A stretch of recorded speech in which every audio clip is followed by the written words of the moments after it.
Make note of some of the ones in our notebooks from the weekend. So, Matt, we'll go one round each. Okay. What's the first one that caught your eye? Yeah, the first one for me is probably one of the most obvious ones. Is Aura Destravel of John Quinns that won the mare's listed race by 10 lengths. This race had a bit of knocking beforehand, saying it wasn't the strongest of listed races, and still, to my surprise, a lot of journalists still wasn't really taken by the race afterwards. But I completely disagree. Anyone who watched the race absolutely bolted up. It jumped really well. There was no worries about the better ground. That stand the horse in good stead going forward. She's proven herself on all kinds of ground, so she's versatile that way.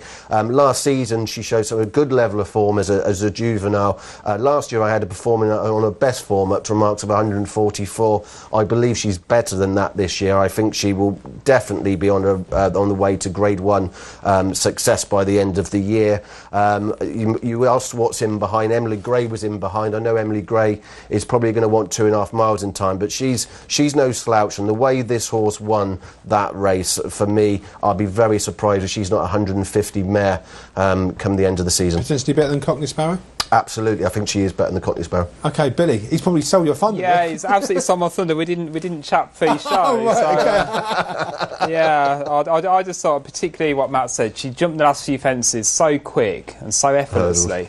Hurdles. But I know we pondered the ground on Saturday, but she looks like a decent ground mare. She could go for the mare's hurdle. If she'd be good enough to go for the mare's hurdle at the festival, she could also very good. Go for the race Cockney Sparrow won at Aintree in April. So you think the same route would be...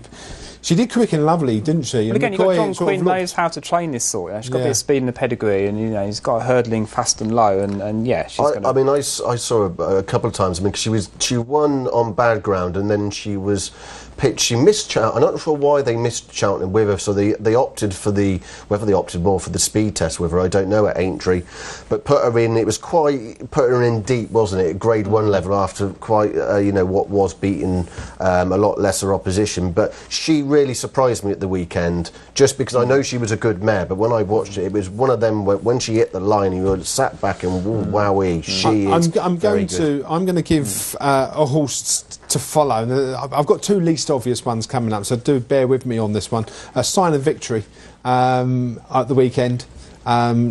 Nicky Henderson trained. I mean, Barry Geraghty there won easy.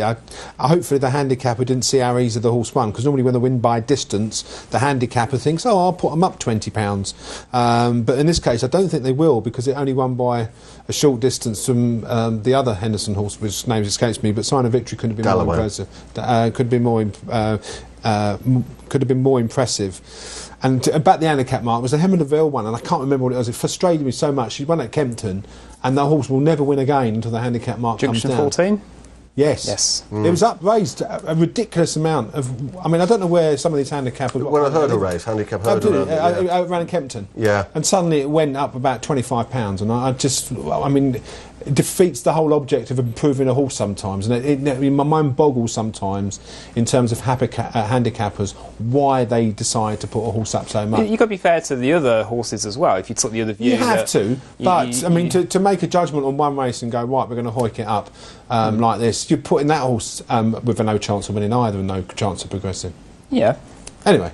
That's my little moan. Second choice for you, Matt. Yeah, it actually came yesterday. I mean, we talked about the action, what was happening at the weekend on Saturday, but yesterday's card at Kempton, I thought there was more interest of horses going forward, perhaps for betting angles, and Call the Cops of Nicky Henderson's.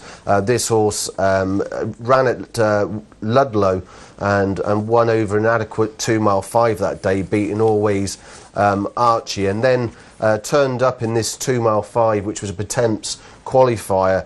Brother Brian won the race. Let me assure you, this form is red hot. Finished 4th in the race. They had a bit of rain at Kempton as well. This horse, by presenting, would want better ground. It travelled through the race. The early gallop was not great. It settled fine. There was no problems there, and travelled like an absolute dream. Travelled powerfully through the race until they just started quickening it on the home turn. And obviously, when she had to come come off the bridle. He came off the bridle, sorry. At that stage, he was a little bit wobbly on the ground. But what was really interesting, when they came down to the last, they were getting further and further away. And again, it was never a race I watched with you, Pete, and it must have been no word of a lie. It was over 10 lengths behind at the last, and all of a sudden you lose. Well, you've got them jumping to the last, haven't you? And you've got Call the Cops, which is sort of fading backwards, and then up towards the line. The close-up shot was that it had made up so much gap. With Hands and Heels as well. Hands and Heels it was beaten 5 lengths that day. There's no doubt for me this Call the Cops performed to a mark of about 149. It's got a handicap mark around the 130s mark, and when this steps up to 3 miles, you want to be on better ground as well. Yeah. Billy? Actually, we mentioned Charlie Hall. I was actually quite taken with the performance of Double Ross, who was a really good handicapper, and this was kind of a step up. We spoke on Saturday about whether this was a good move because it would blow his handicap mark out of the water. He ran well for a really long way, and although you could argue he didn't quite stay, Does that put the form into context, or do you think that was an improved performance from Double Ross? I think he's going to be able to hold his own in decent company. He's going to move out of handicaps, and I'm not quite sure what race would be best for him. But I was really quite impressed, and I thought if the form holds up, I would take him out to win something decent this year. It's a very good point, because last year we were saying Double Ross probably handicapped to the hill. Obviously, I ran a few races at Cheltenham and think... Oh yeah, in the mud. He ploughed through the mud. He's a real sort of gutsy type. He's bred to stay, and he's with Nigel Twist and Davis. He will stay, and he'll stay 3 miles. To be fair with you, that's a good one, Double Ross. I actually used it to, going through the race to handicap the race round, actually, Double Ross, because last year, even though he was running the handicaps, I had him as 167 horse, and people said I was mad to suggest that he was that high, but I think proving on Saturday, finishing third, I had him running to a mark of 167. His RPR was 161.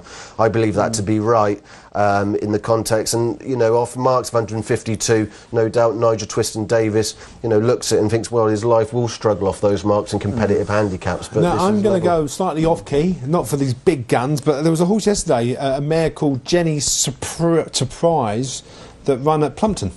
Oh. And I always like it when a horse goes through the mud, because and then the jockey comes away without a bit of splattering of mud on it at all, which indicates to me the horse had just slooshed through the mud. Everyone else is muddy and everything like that. This mare was really impressive. There was a horse behind called Millicent Silver, trained by Tristan Davis, that came second, run on quite strongly. Those two were miles clear of anything else, but Jenny's Surprise was very taken in the manner of that victory, and obviously you expect to step up in grade now. So if you like, I'd take 2 out of that Plumpton race, Jenny's Surprise and Millicent Silver, and Ryan Hatch actually got banned 2 days on the second horse for excessive use of the whip. But on what was heavy ground, the 2 promising horses there run away from the field, and Millicent Silver might need slightly further because it was run on very strongly at the end, but Jenny's Surprise is definitely one to take out the race, and I think on this similar ground will win again, and Fergal O'Brien will definitely find a race for the mare. That's her third choice. Do we have a third choice? I don't. I just I had the two. I would agree with you with the race of the horse at Ascot of Nicky Henderson's that you mentioned. Yeah. What was that called? Sign of Victory. Sign of Victory. That has performed for me to a mark of 160 at the weekend. What the handicapper does, I don't know, because there was a gap back to the third and fourth horse. So the connections might feel sorry for the second horse if they react to suggest that there's a short head between those two. But he's got to be a strong interest for a Greatwood hurdle. Your other selection, Billy? Okay, I'm going to say Lace Anthony Marceau is a good fan of the show, and he's got an interest in the horse King Cora Fort, who I saw running a bumper at Plumpton last year. Looks a really nice type, well turned out, ran a good race. He was actually second. Ran at the weekend in a bumper, I think he was fourth. And just a nice type, and I just thought when he goes over hurdles and steps up half a mile, I think he will win. You know what? This is slightly coincidental.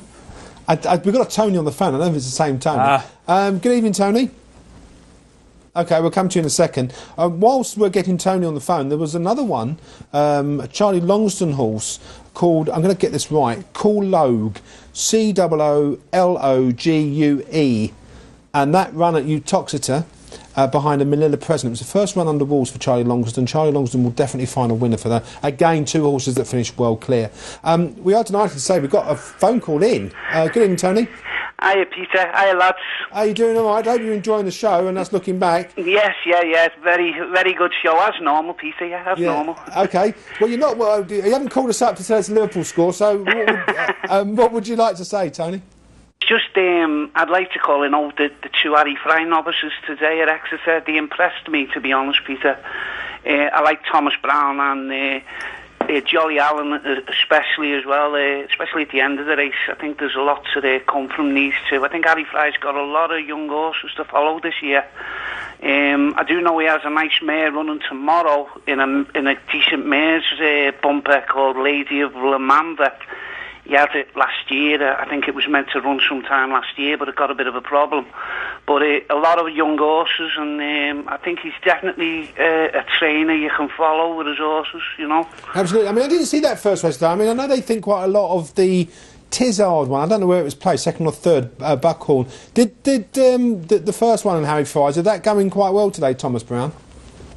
The Nichols horse looked like he was going to come near and beat him, to be honest. Vago Colonge had been off for a while, Peter. Yeah. But I know it was second in a grade 1 or grade 2, so, you know, it's definitely got something about it.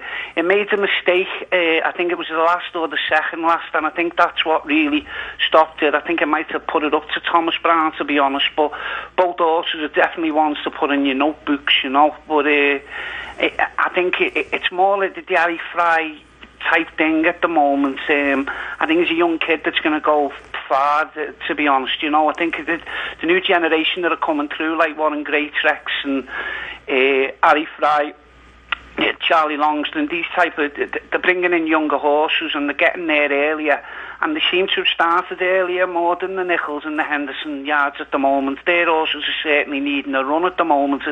That's what it's feeling like anyway. Maybe it's because they're not getting on the grass gallops with no rain, I'm not sure, but definitely Harry Fry's definitely one to follow, Peter. Okay, and before you go, could you tell us that horse again for tomorrow? It's Lady of Minerva. It's running in, I think it's the Warwick Mares race.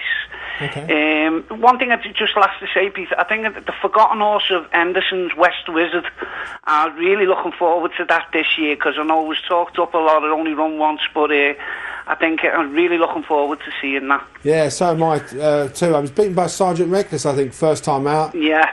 Last season. So am I. I think Nicky Henderson and Paul Nicholls, big guns, we'll probably see them middle to the end of November. Yeah, once they kick in, Peter, I think that'll be it, won't it? Yeah, absolutely. Thanks for letting me on the show. Great. Nice to see you, Billy. Nice to see you. Okay? Yeah, Take care. All the best, Anthony. Thank you very much.